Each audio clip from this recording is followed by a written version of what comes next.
vous, de nos téléspectateurs, J'ai comment bien fait de faire la... venir. Bah oui, Comment J'ai bien fait de venir. Ah bah oui, écoutez, ça tombe bien.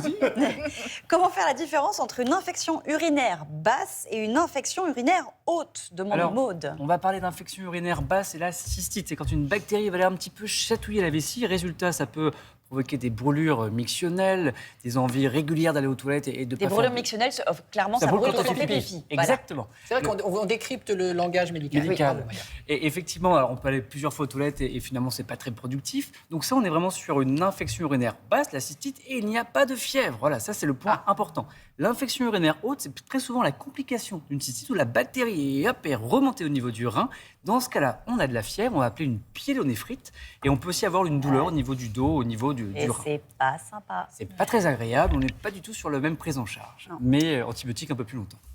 Il arrive souvent aux enfants de faire des otites lors d'un rhume. Est-ce que ce risque existe aussi pour les adultes? C'est Quentin qui habite à Niort. Qui vous Oui, pose la mais il est moindre. En réalité, la première année de vie d'un enfant, oui, il est plus sujet à faire déjà des rhumes et puis ensuite à faire des otites moyennes aiguës. C'est la partie qui est derrière le tympan. Pourquoi? Parce que le rhume au niveau du nez va communiquer avec une toute petite trompe d'Eustache qui va aller derrière le tympan. Chez les moins de 1 an, ils sont plus sujets parce que la trompe d'Eustache est plus courte, puis au niveau anatomique, hop, ça favorise directement l'accès derrière le tympan. Chez l'adulte, on grandit, la trompe s'allonge un petit peu, et puis la modification de l'oreille également, ce qui fait qu'on est un petit peu moins sujet quand même aux otites derrière l'oreille, otites moyennes aiguës, mais néanmoins, on peut quand même en faire. Niveau symptômes, ça va être une douleur pulsatile, une sensation d'oreille un peu bouchée, parce que du coup, on entend un peu moins bien, le tympan vibre moins bien, et puis on peut aussi avoir des vertiges ou des acouphènes, mais on arrive très peu à se tromper. Sur une otite moyenne, c'est douloureux.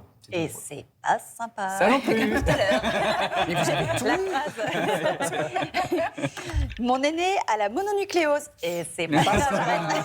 J'ai le souvenir de l'avoir eu quand j'étais ado. Mais est-il possible de contracter cette maladie une deuxième fois, demande Steven. Non, en réalité, oui, la mononucléose, on est très nombreux à l'avoir croisé petit. C'est un virus, le BV, Epstein-Barr virus, voilà. Et une fois que vous l'avez contracté, il va s'endormir dans des ganglions. Chez certains patients qui ont un terrain un peu plus fragile, je pense les patients immunodéprimés, VIH, il peut se réactiver. Mais en dehors de ces situations, non, vous n'aurez pas de réactivation. On a découvert en revanche cette année, enfin même plutôt l'année dernière, que l'Epstein-Barr virus, le BV, aurait un lien avec la maladie de la sclérose en plaques. Alors, pas pour tout le monde, mais effectivement, ça a fait beaucoup de bruit dans les publications scientifiques. Depuis plusieurs années, j'ai de l'arthrose au genou qui me fait très mal. À quel moment faut-il envisager le traitement par une prothèse? C'est Georges qui habite à Tours. Alors, le traitement par prothèse, donc par chirurgie, on va l'envisager quand le patient a vraiment très très mal et puis ou a du mal à marcher. Et bien sûr, on aurait essayé avant le traitement médicamenteux, des infiltrations, tout le protocole nécessaire pour essayer au maximum de soulager la douleur et de limiter l'impotence fonctionnelle de la journée.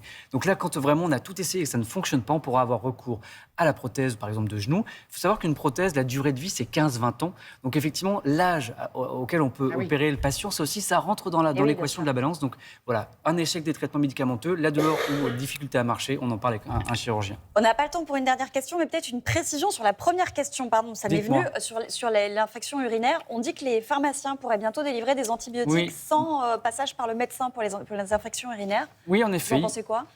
Je suis assez partagé, hein. Vous savez, il faut que ça soit fait dans les conditions assez encadrées. Alors, le diagnostic n'est pas si compliqué que ça il faut le reconnaître. En revanche, il y a quand même des complications, des allergies et des choses qu'il faut quand même...